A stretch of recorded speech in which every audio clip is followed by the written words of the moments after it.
의문의 실종 서울에 거주하는 32세 여성 김지은은 동생 김민호가 이틀째 연락이 닿지 않자 불안감에 휩싸였다. 보통 김민호는 혼자 사는 것에 익숙하기에 연락이 뜸한 날도 있었지만 이번에는 느낌이 다르게 섬뜩하게 다가왔다. 휴대폰은 꺼져 있었고 메시지도 읽지 않은 상태였다.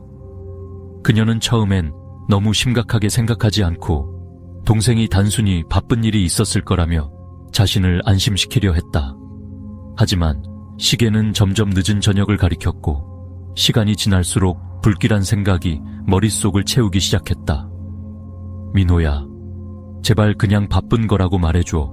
김지은은 떨리는 손으로 다시 한번 동생에게 전화를 걸었다. 하지만 울리는 신호음 뒤로 다른 사람이 전화를 받을 기미는 없었다.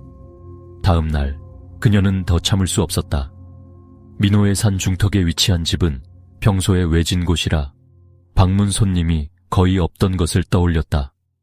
혹시 그 외롭고 고요한 공간 속에서 동생이 무슨 문제가 생겼을까? 김지은은 결심하고 곧바로 민호의 집으로 향했다. 집 근처에 도착했을 때 그녀는 종잡을 수 없는 두려움에 휩싸였다. 집은 얼핏 보기에 정상이었다. 낡고 오래된 담장이 그녀를 출입구로 안내했다. 하지만 초인종을 여러 번 눌러도 아무런 응답이 없었다. 잔디는 잘려있지 않았고 창문으로 보이는 실내는 어둠 속에 잠겨 있었다. 그녀는 더 큰 목소리로 동생의 이름을 부르기 시작했다. 김민호, 안에 있어. 대답 좀 해봐. 지은의 목소리는 점점 커졌고 다급해졌다. 그 순간 그녀의 눈에 들어온 것은 창문 안쪽에서 희미하게 반짝이는 불빛이었다. 전구가 깜빡거리는 것처럼 보였고 단속적으로 꺼졌다 켜지는 빛은 정적 속에서 더욱 불안감을 자아냈다. 그녀는 집으로 가까이 다가갔다. 문을 두드리며 강하게 밀어봤지만 문은 단단히 잠겨 있었다.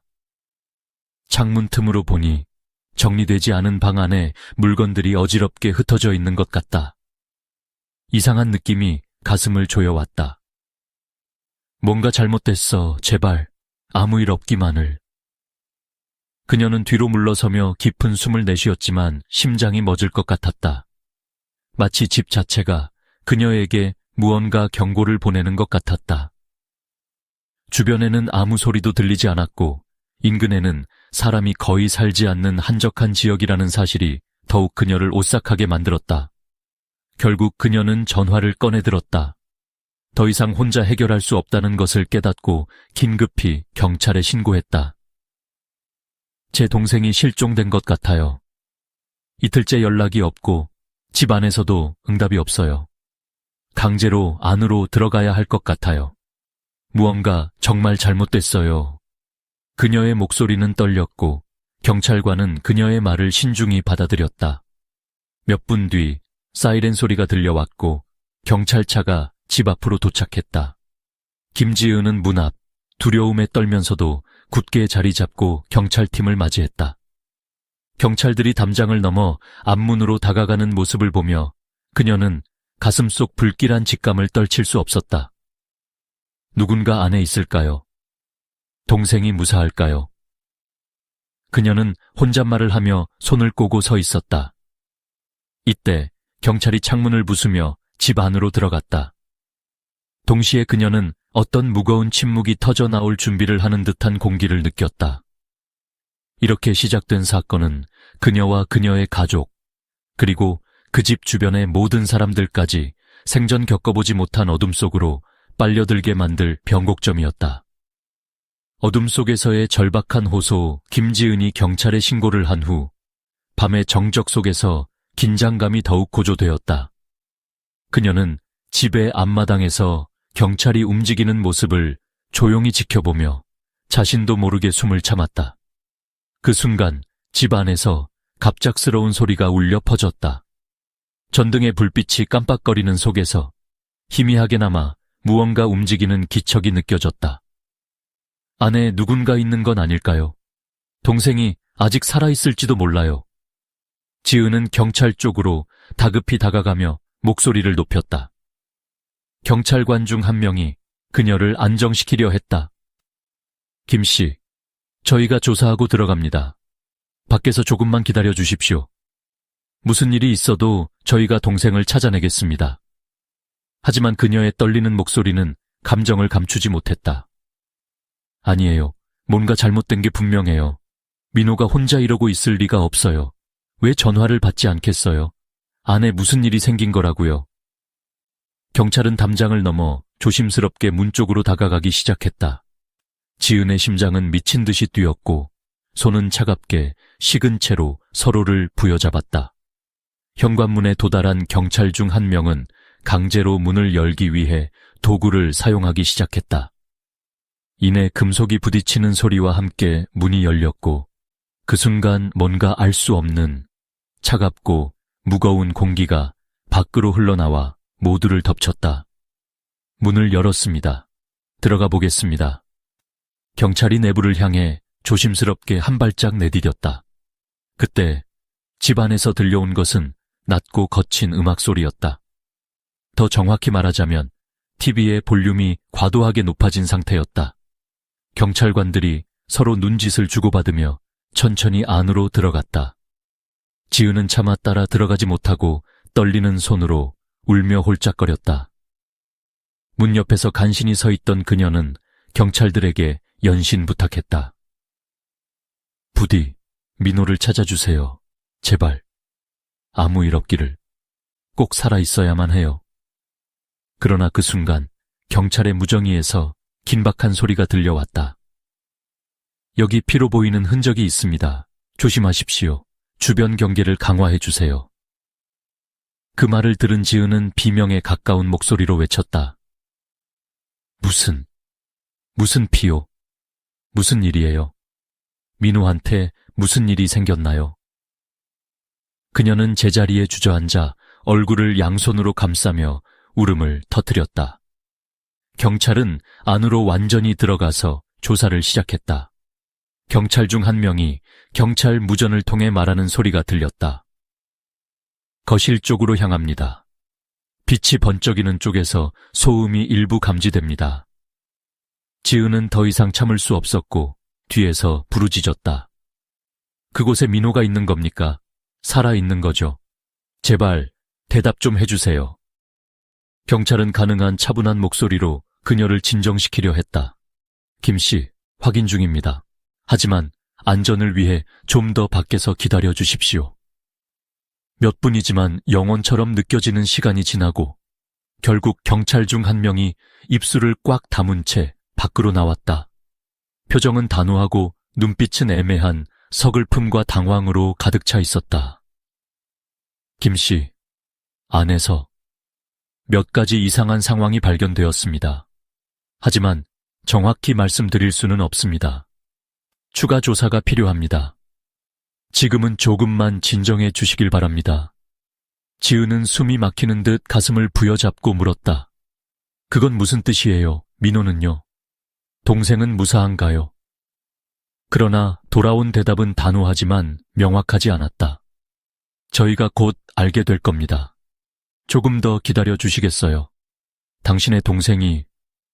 하지만 그 말을 끝 맺기도 전에 내부에서 또 한 번 다른 무언가가 부서지는 듯한 소리와 함께 경찰의 급한 발소리가 들려왔다.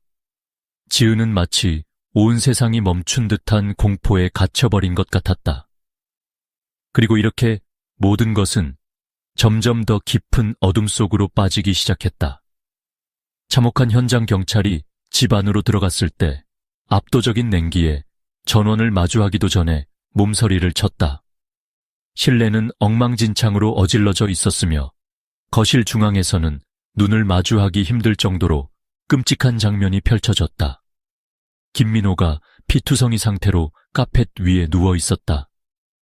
그의 손과 발은 거칠게 묶여 있었고 얼굴은 창백하며 생명의 흔적이라고는 찾아볼 수 없었다. 방 한가운데의 피는 아직 말라붙지 않았으며 금방이라도 온 방을 적실 것처럼 보였다. 여기 시신이 있습니다. 제발 응급팀을 호출하세요. 한 경찰이 무정이를 붙잡고 다급히 외쳤다.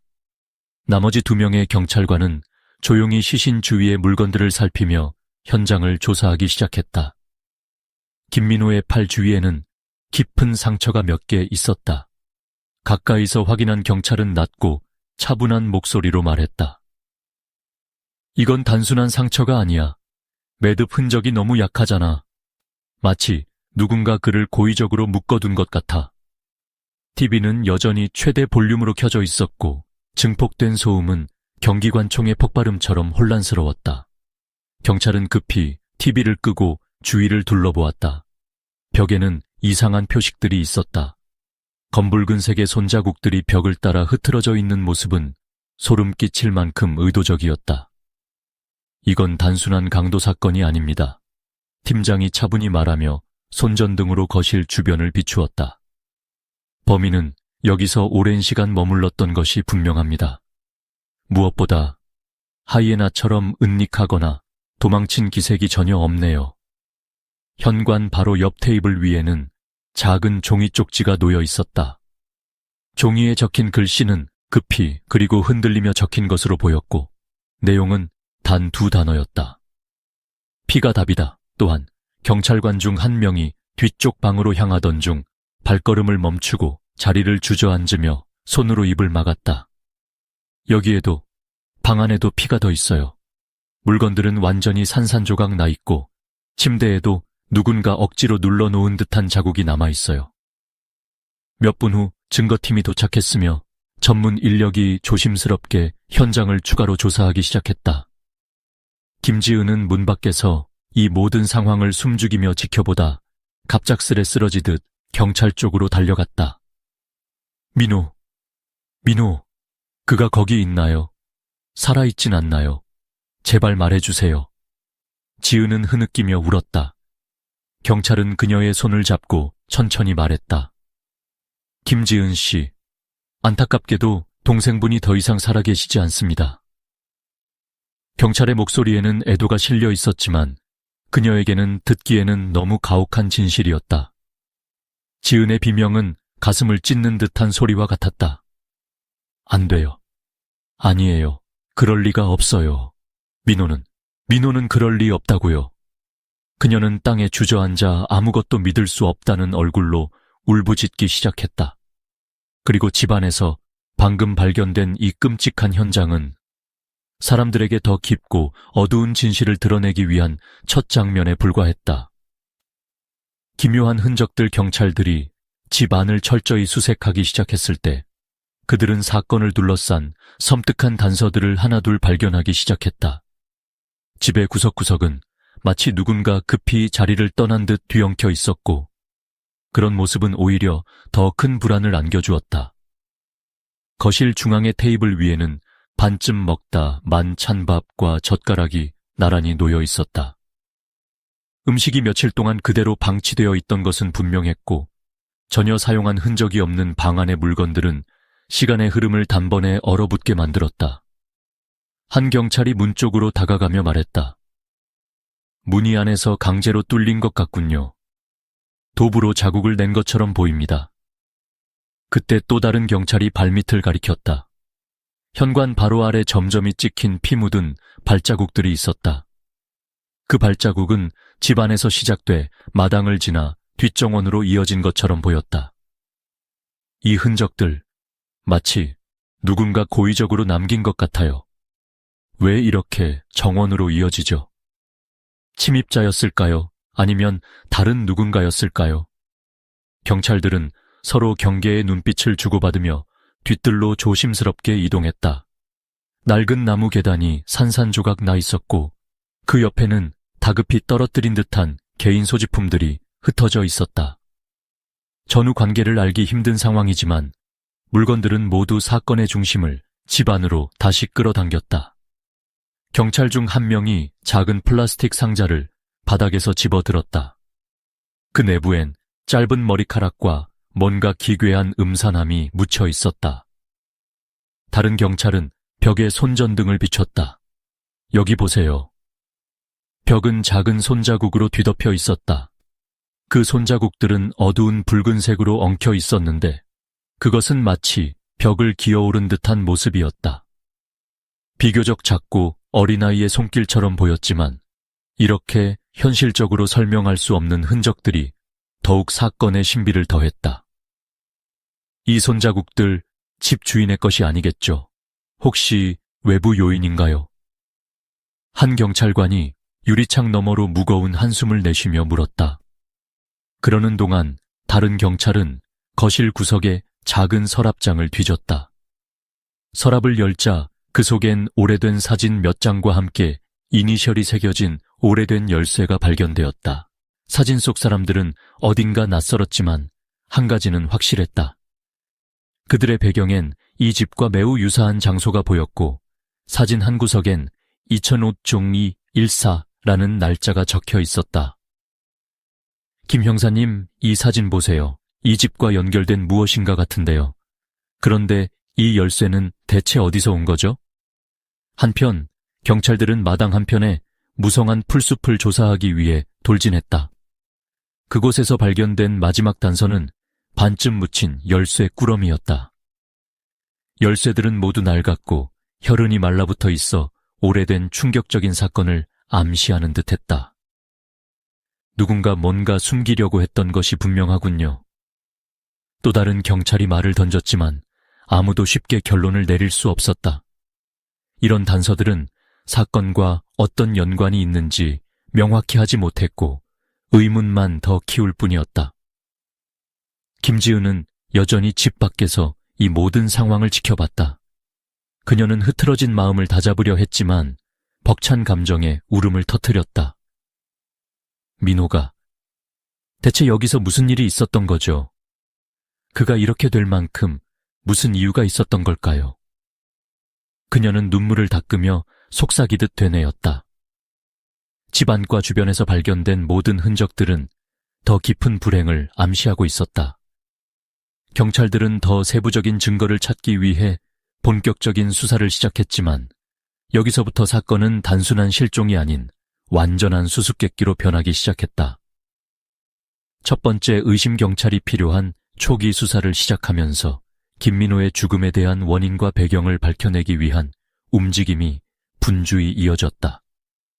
그러나 사건이 평범한 범죄 사건이 아님을 암시하는 이상한 점들이 연이어 드러났다.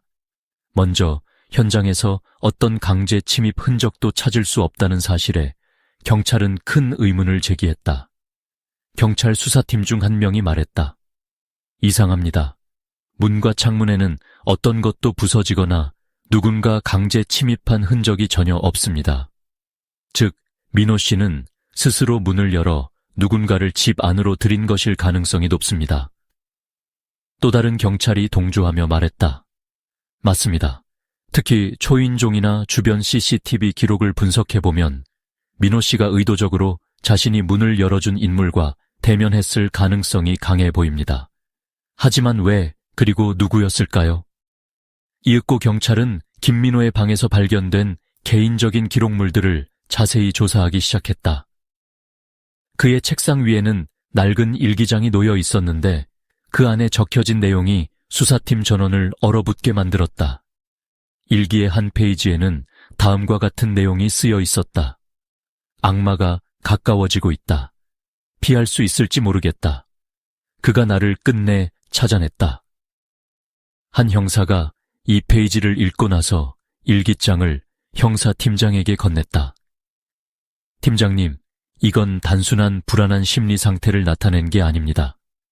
분명 민호 씨는 누군가 아니면 무언가로부터 큰 위협을 받고 있었던 듯합니다. 팀장은 신중한 표정으로 응답했다. 이 일기는 매우 중요한 단서일 겁니다. 특히 악마라는 단어를 사용한 것이 단순한 은유적 표현인지 아니면 실제로 상대방을 이렇게 불렀던 건지를 확인해야 합니다. 경찰은 가족 구성원들과의 인터뷰를 통해 민호 씨의 최근 몇 주간 행동에 대해 질문하기 시작했다. 민호와 마지막으로 대화를 나눈 사람 중 한 명이었던 그의 동생 김지은은 눈물을 억누르며 진술했다. 민호가 최근 굉장히 불안해했어요. 자꾸 누군가 자신을 감시하고 있다는 말을 반복했어요. 하지만 제가 물었을 때 구체적으로 누군지를 밝히지 않았어요. 단지 곧 알게 될 거야 라는 말만 남겼어요. 경찰관이 조심스레 물었다. 민호 씨가 말한 누군가에 대해 더 구체적인 설명이나 상황이 있었나요? 예를 들어 위협적인 전화나 낯선 사람을 목격했는지요? 지은은 머뭇거리다 답했다. 사실 몇 번 전화벨이 울렸는데 민호가 바로 받자마자 끊어버리고는 굉장히 화난 표정을 지었던 적이 있어요. 그 뒤로는 핸드폰을 꺼놓고 있었어요. 하지만 그 원인이 무엇인지는 끝내 저한테 말하지 않았습니다. 이때 다른 경찰이 방에서 나온 물건을 확인하며 외쳤다. 팀장님, 여기에 무언가 있습니다. 그가 들고 나온 것은 민호의 침실 서랍 깊숙한 곳에 감춰져 있던 작은 USB였다. 경찰은 곧바로 USB의 데이터를 열람했는데 거기에는 민호가 최근 몇 주 동안 자신이 느끼는 공포와 상황을 직접 기록한 영상 파일이 담겨 있었다. 영상 속 민호의 목소리는 불안과 두려움으로 가득 차 있었다. 지금 내 주변에 누가 있는지 모르겠어. 나를 버리지 않아야 하는데 그는 내가 매일 있는 곳을 알고 있어. 멀리 도망칠 수 없을 거야. 하지만 누군가가 이 영상을 본다면 나에게 무슨 일이 일어났는지 꼭 밝혀줘야 해. 영상이 끝나자 경찰들은 서로 어두운 얼굴로 생각에 잠겼다. 팀장이 무겁게 말했다. 우리가 상대해야 할 것은 단순한 범죄자가 아닐 수 있습니다. 그의 말에는 뭔가 더 숨겨진 배후가 있는 것 같습니다. 수사를 계속 진행할 필요가 있습니다. 그러나 이 지점부터 사건은 김민호의 개인적인 문제를 넘어선 더 단단한 미스터리를 암시하기 시작했다. 경찰 내부에서 이번 사건에 대한 공포와 혼란이 동시에 퍼지고 있었다. 만약 이 사건이 단순한 살인사건이 아니면 한 형사가 중얼거리며 말했다.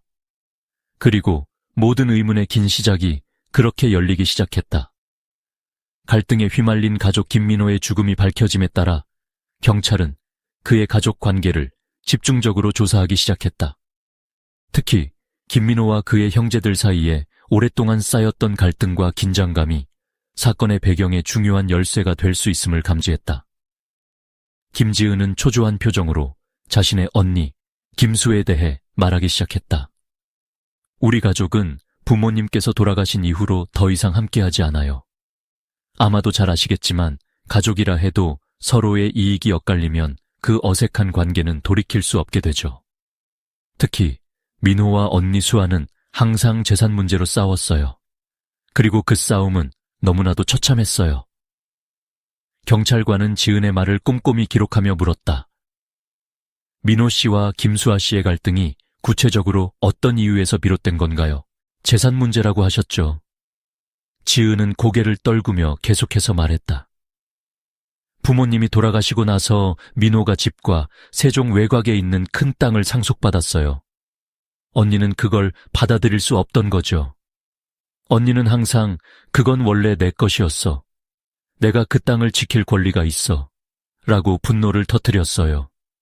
거의 매달 누군가가 중재해야 할 정도로 둘은 싸웠고 심지어 언니는 민호 앞에서 공개적으로 위협도 했어요. 경찰은 흥미롭다는 듯이 물었다. 위협이라니 더 구체적으로 들어볼 수 있을까요? 김수아 씨가 동생에게 어떤 말을 했는지요? 지은은 한숨을 쉬며 대답했다. 언니가 땅을 두고 민호를 몰았으며 이런 말을 했어요. 난 내 건 반드시 되찾을 거야. 방법이 뭐든 네가 막을 수 없을 거야. 그때 민호가 얼마나 두려웠는지. 하지만 자존심 때문에 아무 말도 못하고 웃어넘겼어요. 경찰의 질문은 계속 이어졌다. 그렇다면 김수아 씨가 민호 씨에게 어떤 행동이나 구체적인 위협을 실행한 적이 있나요? 지은은 잠시 고민하다가 마지못해 입을 뗐다. 사실 몇 달 전 언니 남편인 박지원도 같이 민호를 찾아왔어요. 땅을 팔아 달라는 말을 듣고 민호가 거절하자 그날 너무 격렬하게 언성을 높이며 싸웠거든요. 민호는 그 사건 이후로 언니네 가족을 피하기 시작했어요. 집 전화나 휴대폰도 잘 받지 않았고요. 경찰은 그러한 가족 간의 갈등이 단순한 일회성 사건이 아님을 깨닫고 김수에게도 조사 범위를 넓히기 시작했다. 며칠 뒤 경찰은 김수아와 대면 조사를 진행했다. 그녀는 매우 침착한 척하며 말했다. 민호와의 다툼은 단지 오해에서 비롯된 거예요. 그는 제가 뭔가를 빼앗으려 한다고 생각했지만 사실 저는 공정하게 나누고 싶었던 거라고요. 하지만 경찰은 그녀의 흔들리는 목소리와 이와 상반된 증언들을 주의 깊게 관찰했다. 김수아 씨, 민호 씨에게 여러 차례 위협했던 발언들에 대해 어떻게 설명하시겠습니까? 예를 들어 방법이 뭐든 반드시 되찾는다 같은 표현 말입니다. 수아의 얼굴은 창백하게 변했지만 끝까지 자신을 방어하려 했다. 그건 단지 화를 참지 못해서 한 말일 뿐이에요. 진심은 아니었어요. 가족끼리 싸우다 보면 나올 수 있는 말들이잖아요. 하지만 경찰은 이미 그녀의 남편, 박지원의 증언과 행동도 조사 중이었다.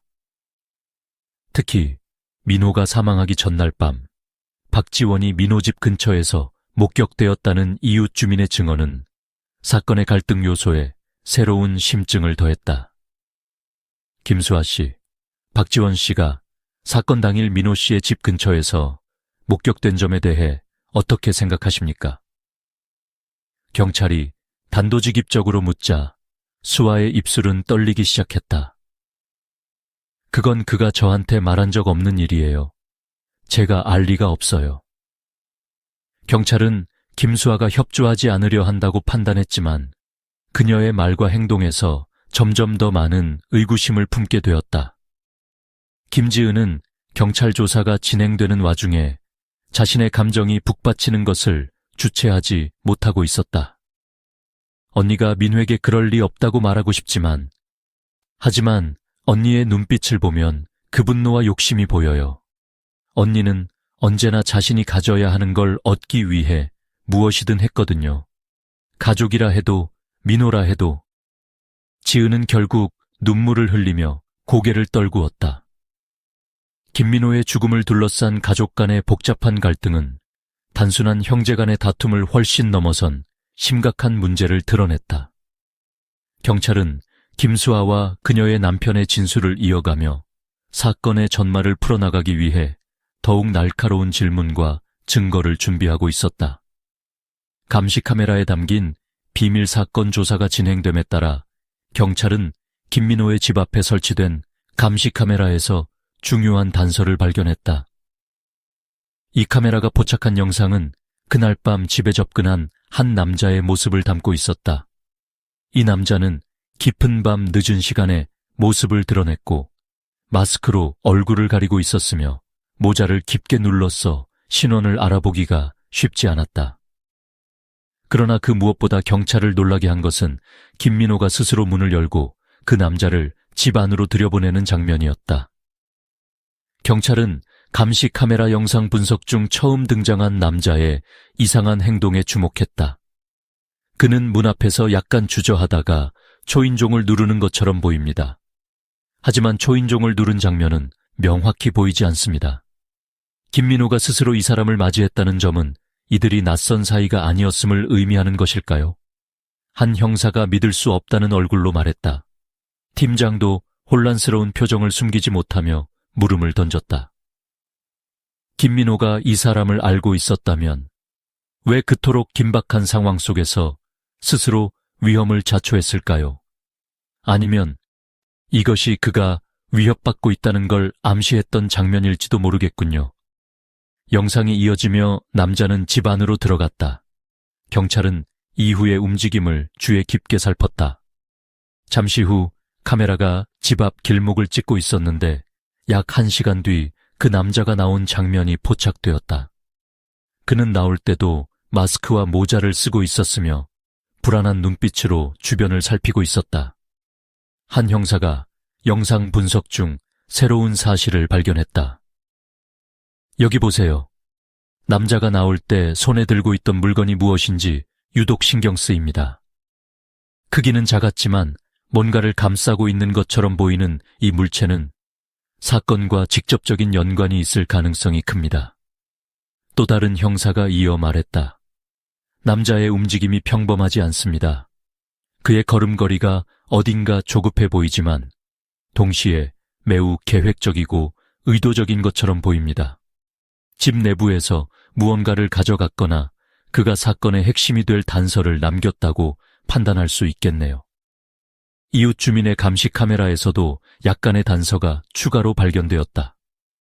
남자는 골목길로 사라지기 전 잠시 걸음을 멈추더니 휴대폰을 꺼내 무언가를 확인했다. 영상 속에서 그는 누군가와 통화하는 듯 입술을 움직이고 있었다. 그의 몸짓은 조심스러웠으며 이 과정에서 주변을 끊임없이 살피는 모습이 영상에 선명히 담겼다. 그 휴대폰이 이 사건의 열쇠일지도 모릅니다. 다른 형사가 말했다. 만약 우리가 이 통화 기록을 추적할 수 있다면 그가 누구와 접촉했는지, 사건과 어떤 관련이 있는지 파악할 수 있을 것입니다. 경찰은 감시 카메라 영상 속 남자의 행동을 면밀히 분석하며 그가 단순한 침입자가 아닐 가능성에 무게를 두었다. 영상에는 그가 떠난 후 김민호의 집에 더 이상 불빛이 비치지 않는 모습도 기록되어 있었다. 사건이 벌어지는 중이라는 것을 암시하는 이 순간은 경찰들에게 강한 의문을 던져주었다. 영상 속 남자가 김민호와 어떤 종류의 대립이나 협박을 주고받았는지, 아니면 이미 이들이 계획 속에 얽혀 있었는지를 면밀히 조사해야 합니다. 팀장이 단호히 말했다. 또한 경찰은 김민호가 직접 그 남자를 문 안으로 들였다는 점에서 가정 내부의 가족 갈등과의 연관성도 빼놓을 수 없다고 판단했다. 이 남자는 김수아나 그녀의 아내인 박지원과 연관이 있을 가능성이 있습니다. 특히 사건 전날 밤 김수아와 남편이 보였던 심상치 않은 움직임을 조사해야만 합니다. 수사팀 내부에서 논의가 계속되었다. 감시 카메라에 담긴 이 의문의 남자는 사건의 실체를 밝히기 위한 첫 번째 조각으로 사건의 흐름을 완전히 바꿀 수 있는 중요한 단서였다. 그러나 경찰은 여전히 이 남자의 정체를 밝혀내지 못한 채 수수께끼 속으로 더욱 깊이 빠져들고 있었다. 우리는 폭풍의 시작에 서 있는 걸지도 모릅니다. 한 형사가 불안한 목소리로 중얼거렸다. 탐욕이 부른 비극조사 결과가 점점 더 구체화되면서 김민호를 둘러싼 참혹한 사건의 중심에는 김수아와 그녀의 남편 박지원이 자리 잡고 있는 것이 점차 드러났다.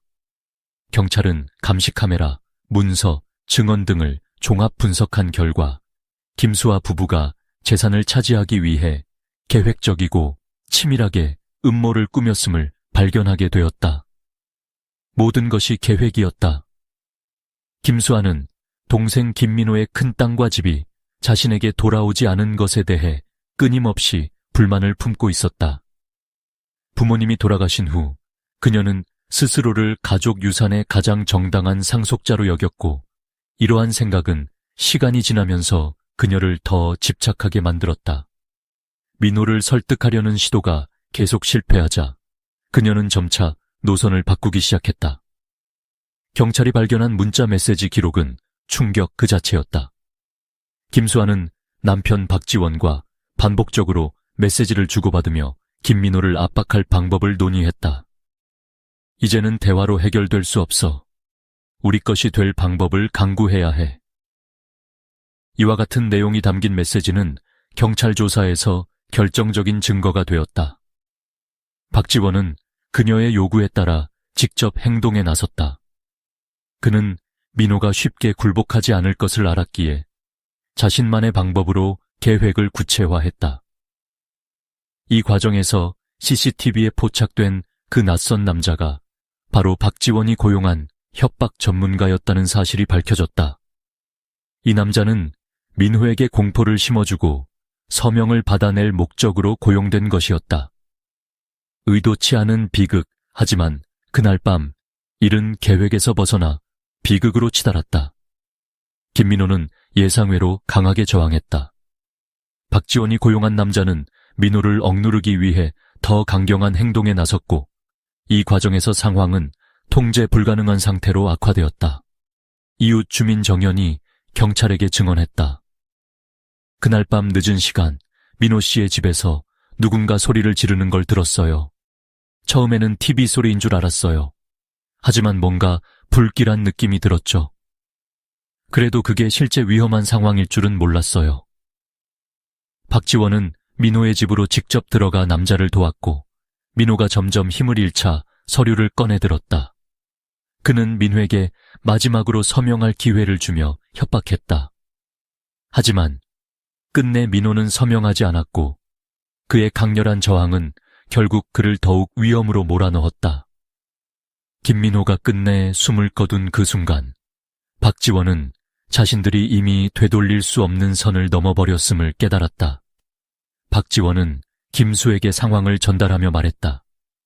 모든 게 잘못됐어. 그가 싸우다가 끝났어. 이제 어떻게 해야 하지?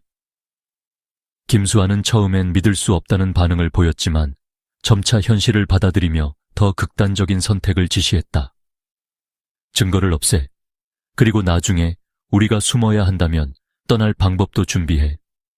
결정적인 단서. 박지원은 사건 현장에서 도망치기 전에 민호의 일부 재산 관련 서류를 챙기며 최대한의 이익을 챙겨나가려 했지만 서툰 행동 때문에 증거를 남기고 말았다. 감시 카메라가 그가 집 밖으로 나오는 장면과 손에 들고 있던 가방이 그 증거 중 하나였다.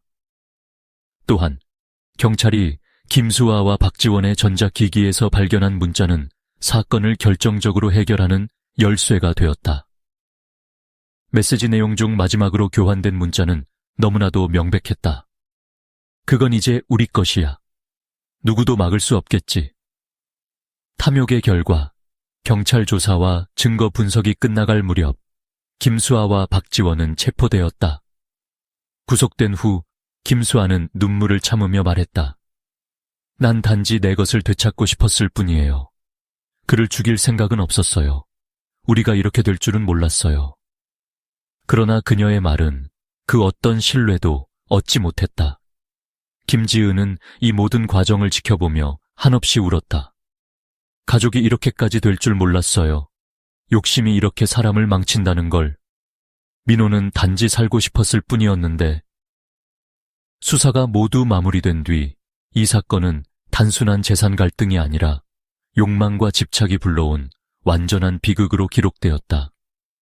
그 누구도 이 탐욕의 결과에서 자유로울 수 없었고 김민호의 죽음은 모든 이들에게 깊은 상처와 교훈을 남겼다.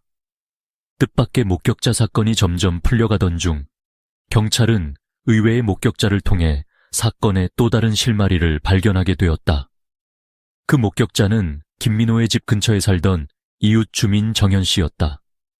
정연 씨는 평소에도 사람들과 잘 어울리지 않고 혼자 조용히 지내는 편이었는데 그런 그가 경찰에게 자신이 목격한 내용을 진술하기로 결심했다는 소식은 모두를 놀라게 했다. 그날 밤 이상한 소리를 들었어요. 조사가 한창 진행 중이던 오후 정연 씨는 경찰서에 조용히 나타났다. 그의 얼굴은 긴장과 불안으로 가득 차 있었고 손은 떨리고 있었다. 정연 씨는 천천히 입을 떼며 그날 밤에 대해서 이야기하기 시작했다. 저는 민호 씨 집에서 그렇게 가까운 편은 아닙니다. 하지만 그날 밤 꽤 특이한 소리를 들었어요. 처음에는 그냥 TV 소음이라고 생각했죠. 목소리가 크긴 했지만 흔히 늦은 밤 상영하는 영화나 드라마 소리같이 들렸거든요. 한 형사가 조심스럽게 물었다. 특이한 소리라고 하셨는데 그게 정확히 어떤 소리였나요? 싸우는 소리였나요? 아니면 무언가 깨지는 소리였나요?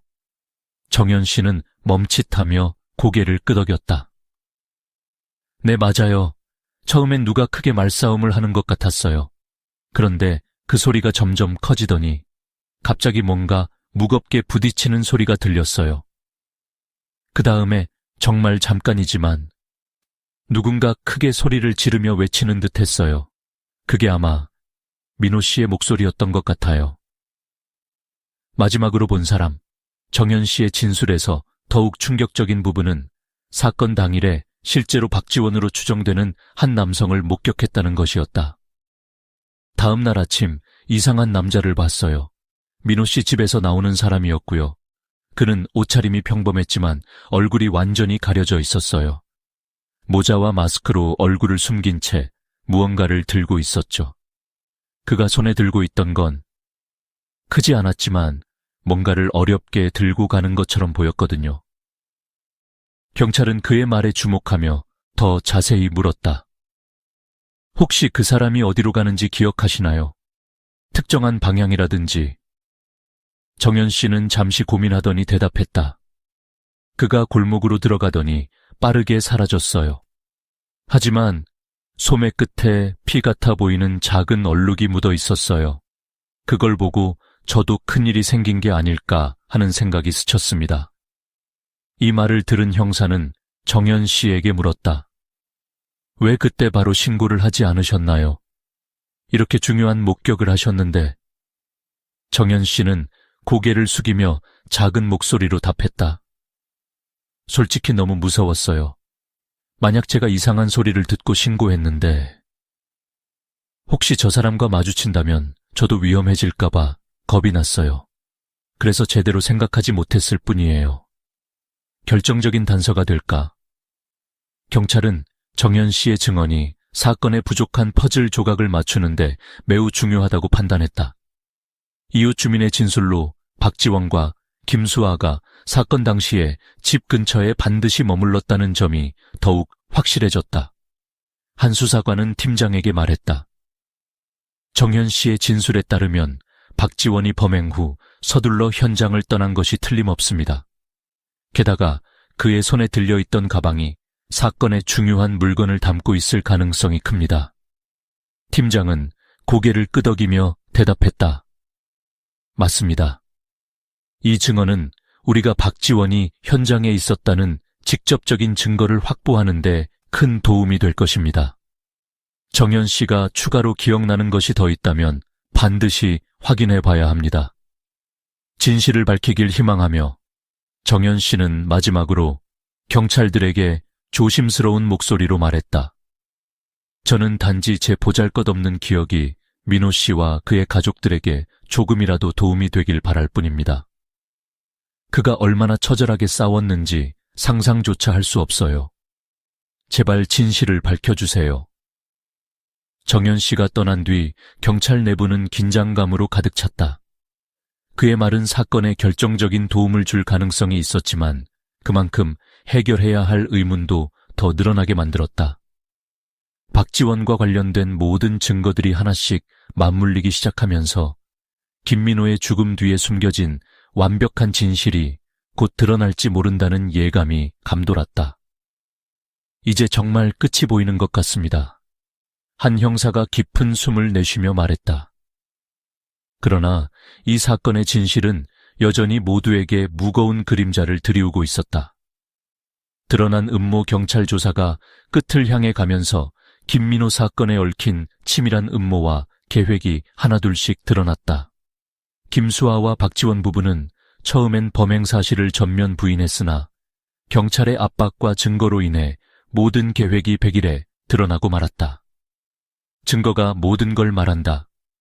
김수아와 박지원의 휴대폰을 포렌식으로 분석한 결과 경찰은 두 사람이 사건을 치밀하게 준비했던 정황을 명확하게 입증할 수 있는 수많은 메시지와 음성 메모들을 발견했다. 이 메시지는 단순히 협박으로 시작된 것이 아니라 점차 살인을 포함한 극단적인 계획으로 발전해 나가는 과정을 적나라하게 드러냈다. 한 형사가 메시지를 읽으며 말했다. 여기 보세요. 이 메시지 말입니다. 김수아가 박지원에게 그것은 우리의 것이 되어야 해. 민호가 계속 버틴다면 다른 방법을 사용할 수밖에 없어 라고 보냈습니다.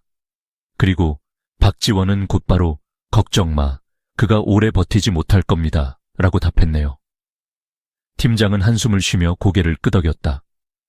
여기서 확실한 건 이들이 단순히 재산 문제로 다투거나 협박만 한 것이 아니라 초반부터 민호를 제거하기 위한 대안을 염두에 두고 있었다는 점입니다. 박지원의 메시지 중 가장 결정적인 내용은 김민호가 사망한 그날 밤 이후에 보내줬던 마지막 메시지였다. 이제 끝났다. 그 땅은 다 우리 것이다. 우리를 막을 수 있는 사람은 없어. 김수아의 꿍꿍이 조사 과정에서 드러난 또 다른 사실은 김수아가 사건 이전부터 동생 김민호를 심리적으로 압박하며 재산 상속에 대한 충성심을 시험하기 시작했다는 것이었다. 경찰은 김수아가 민호에게 보냈던 지난 몇 년간의 이메일과 메모들을 분석했는데 그 내용은 한결같았다.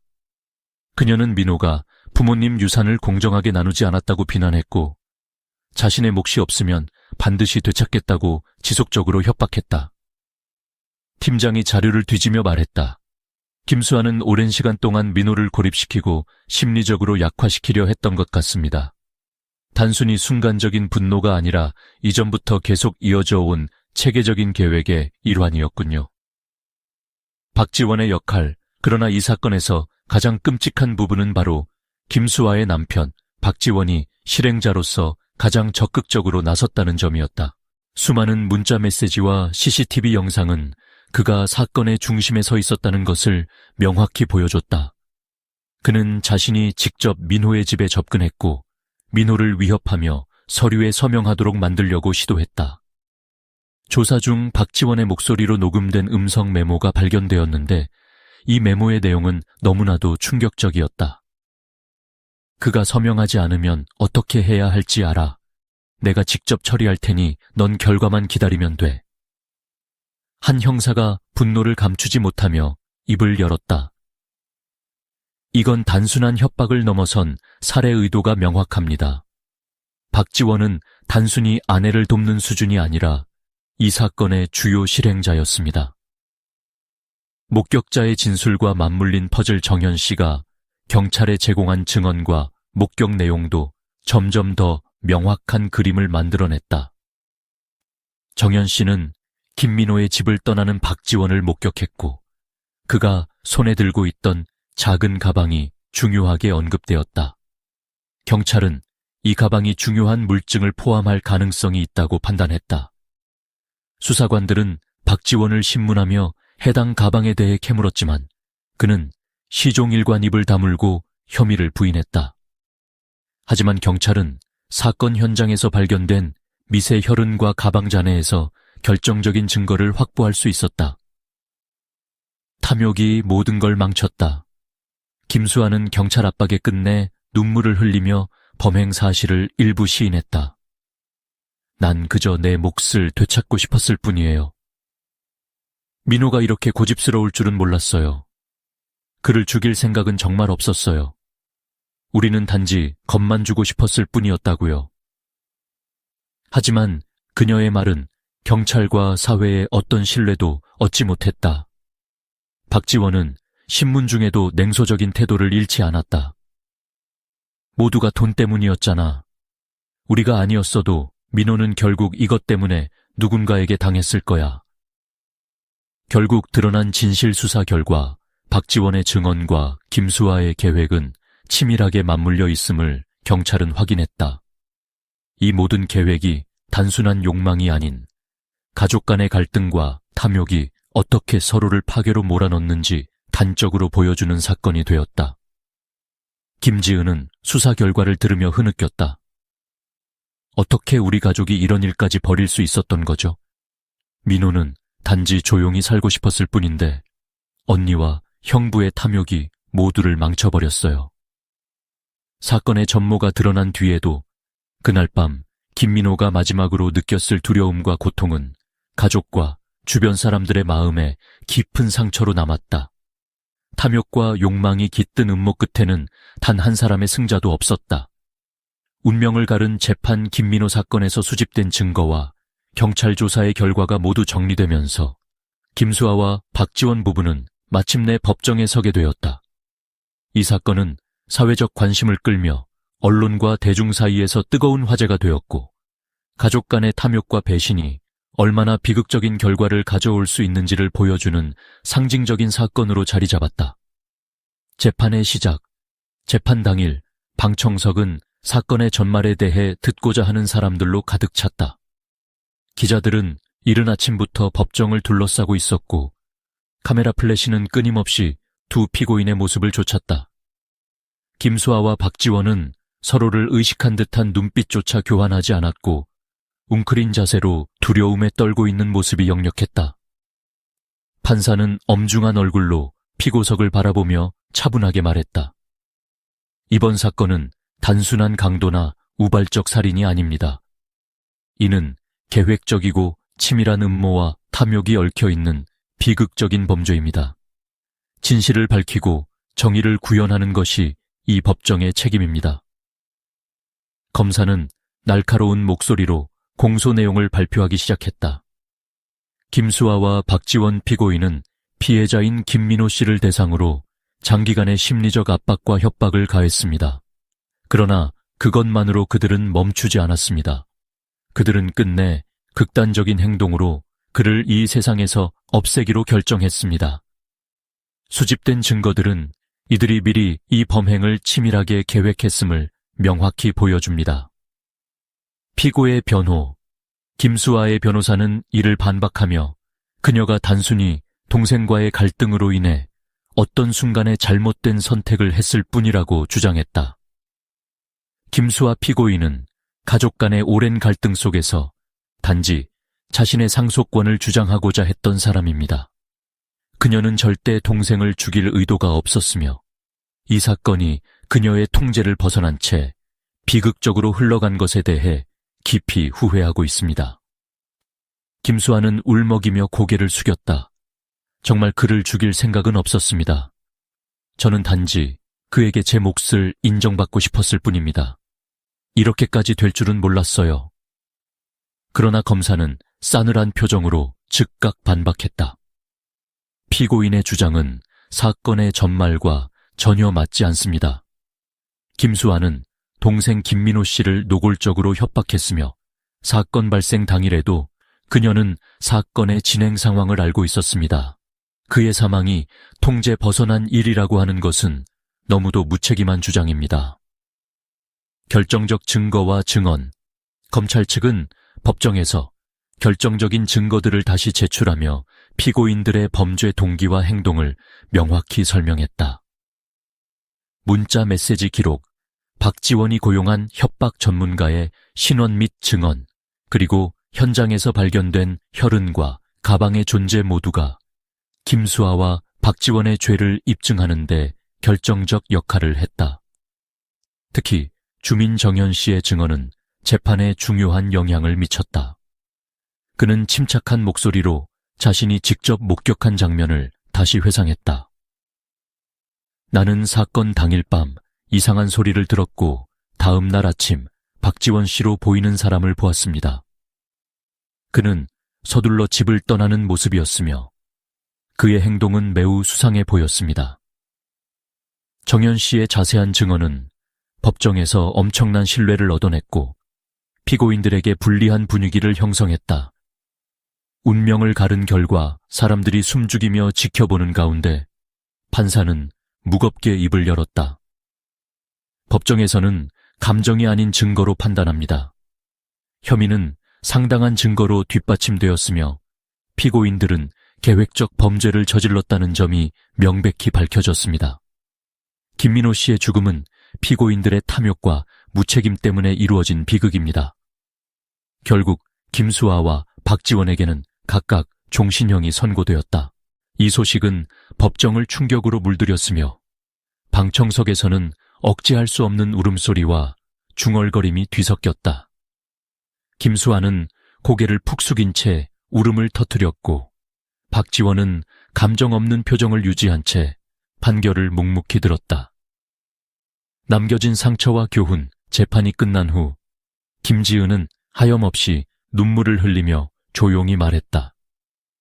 모두의 탐욕이 민호를 죽였습니다. 그리고 이제 가족은 완전히 망가졌어요. 아무도 이길 수 없었어요. 민호는 단지 조용히 살고 싶었을 뿐인데 김민호의 죽음과 그 뒤에 숨겨진 모든 비극은 단순히 한 가족의 이야기가 아니었다. 이번 사건은 탐욕, 배신, 그리고 권력 욕망이 얼마나 개인과 관계를 부패시킬 수 있는지를 경고하는 교훈으로 남았다. 법정은 피고인들에게 법적 정의를 구현했으나 그 누구도 이 결과에 기뻐할 수 없었다. 언론과 시민들은 이 사건을 통해 인간의 탐욕과 가족 간의 갈등이 불러온 결과를 되새기며 다시는 이런 비극이 반복되지 않기를 바라는 마음으로 이 사건을 기억하고자 했다. 영원한 상처 김민호 사건은 법정에서 종지부를 찍었지만 사건이 남긴 충격은 모두의 삶에 깊은 흔적을 남겼다. 재판이 끝난 후 김수아와 박지원은 종신형을 선고받고 감옥에 수감되었지만 이 사건의 피해자이자 목격자였던 김지은은 절대로 치유되지 않을 상처와 함께 살아가야 했다. 모든 것이 부서진 집 사건이 끝난 후 김지은은 한순간도 마음의 평화를 찾을 수 없었다. 그녀는 김민호와의 추억이 서려 있는 가정을 떠나야 했다. 집 안 곳곳은 여전히 사건의 흔적으로 뒤덮여 있었고 벽에 걸린 김민호의 웃는 사진은 그녀를 더욱 깊은 슬픔으로 몰아넣었다. 그녀는 끝내 집을 떠나기로 결심했다. 짐을 정리하던 날 김지은은 오랫동안 열지 못했던 김민호의 방으로 들어갔다. 책상 위에는 민호가 썼던 일기장이 그대로 남아 있었다. 일기장을 펼쳐보니 민호가 마지막으로 남긴 한 문장이 눈에 들어왔다. 내가 사라진다면 언니는 모든 걸 가졌다고 느낄까? 그 한 줄의 문장을 읽으며 김지은은 바닥에 주저앉아 오열했다. 오빠는 그저 조용히 살고 싶었던 거잖아. 왜 이런 일이 일어나야 했을까? 그녀는 일기장을 꼭 끌어안고 목이 터져라 울었다. 떠나야만 했다. 김지은은 결국 더 이상 한국에 머물 수 없었다. 모든 것이 그녀를 짓눌렀다. 모든 곳이 오빠의 기억과 그날의 악몽으로 가득 차 있어요. 내게는 더 이상 떠올리는 것조차 견딜 수 없는 아픔입니다. 그녀는 자신을 위로해 줄 수 있는 사람도 없다고 느꼈다. 가족의 붕괴와 잃어버린 시간 속에서 그녀는 점차 자신을 잃어가고 있었다. 그녀는 해외로 떠나기로 결심했다. 그녀가 가지고 떠난 것은 김민호의 일기장과 어릴 적 함께 찍은 사진 몇 장뿐이었다. 이 나라를 떠나야 내가 살아갈 수 있을 것 같아요. 오빠를 잊으려는 게 아니라 잊을 수 없을 만큼 고통스럽기 때문에 어디로 가든지 간에 그는 내 마음속에 평생 남아 있을 거예요. 공항에서 출국 심사를 기다리던 김지은은 뒤돌아서서 마지막으로 한국의 땅을 한 번 바라보았다. 그녀의 눈에서 흐르는 눈물은 끝이 없었다. 영원히 남아있는 아픔. 김민호 사건이 있었던 그 집은 곧 완전히 버려졌다. 동네 주민들은 그곳을 지나가길 꺼려했다. 많은 사람들은 그곳에서 새벽마다 이상한 소리가 들리거나 켜져 있는 듯한 불빛을 봤다고 말하며 불안해했다. 한 주민은 이렇게 말했다. 그 집은 아직도 무언가 떠도는 느낌이에요. 밤이 되면 차마 가까이 다가갈 수조차 없어요. 민호 씨의 영혼이 여전히 그곳에서 울부짖고 있는 건 아닐까요? 하지만 김지은에게는 그 집에 대한 이야기를 들을 여유조차 없었다. 그녀가 한국을 떠난 후 수많은 악몽이 그녀를 찾아왔다. 꿈속에서 김민호는 매번 그녀에게 이렇게 말했다. 지은아, 날 살릴 수 있었잖아. 날 왜 못 지켰어? 그 목소리는 그녀를 밤마다 잠에서 깨게 했고 그때마다 그녀는 아침이 오기를 애타게 기다렸다. 끝나지 않은 죄책감. 김지은은 새로운 환경에 자리 잡으려고 했지만 마음의 짐은 결코 사라지지 않았다. 사람들과의 대화에서도 그녀는 점점 자신감을 잃어가기 시작했고 어떤 것도 그녀를 위로할 수 없었다. 그녀는 스스로를 탓하며 이렇게 중얼거리곤 했다. 내가 더 일찍 알아챘더라면 민호 오빠를 살릴 수 있었을까? 언니의 분노와 탐욕을 막을 수 있었을까? 그녀는 사건 후유증으로 상담 치료를 받기 시작했지만 치료사는 그녀에게 이런 말을 전했다. 김지은 씨, 당신의 잘못이 아닙니다. 하지만 그 죄책감은 당신이 받아들여야 할 상처입니다. 시간을 갖고 천천히 치유해봐요. 그녀는 고개를 끄덕였지만 그 죄책감은 절대로 사라질 것 같지 않았다. 이 모든 것이 가르쳐 준 것. 이 사건은 단순히 김민호와 그의 가족만의 비극으로 끝나지 않았다. 언론과 사회는 이 사건을 통해 탐욕이 인간관계를 얼마나 무너뜨릴 수 있는지에 대해 치열한 논쟁을 벌였다. 김민호 사건은 탐욕과 갈등, 그리고 가족 간의 배신이 불러올 수 있는 최악의 결과를 보여주는 경고로 남았다. 김지은은 마지막으로 한국을 떠나기 전 기자에게 조용히 말했다. 탐욕은 사람들에게 끝없는 고통만을 남깁니다. 그리고 저는 가족 모두를 잃었어요. 언니도, 형부도, 무엇보다도 제가 가장 사랑했던 민호 오빠도. 그녀의 목소리는 떨리고 있었지만 그녀의 말은 모두에게 강하게 울려 퍼졌다. 하지만 한 가지를 기억해 주세요. 우리의 욕망이 한계를 넘어설 때 그 대가는 우리가 상상하는 그 이상일 수 있다는 것을요. 김민호의 죽음과 그로 인해 김지은이 겪어야 했던 모든 고통은 한 가족의 붕괴를 넘어 모든 이들에게 깊은 울림을 남겼다. 그 상처는 개인의 마음 속뿐만 아니라 사회와 역사 속에도 영원히 남아있을 것이다. 결국 김지은과 김민호를 둘러싼 모든 비극은 탐욕이라는 괴물이 만들어낸 그림자였고 그 그림자는 결코 지워지지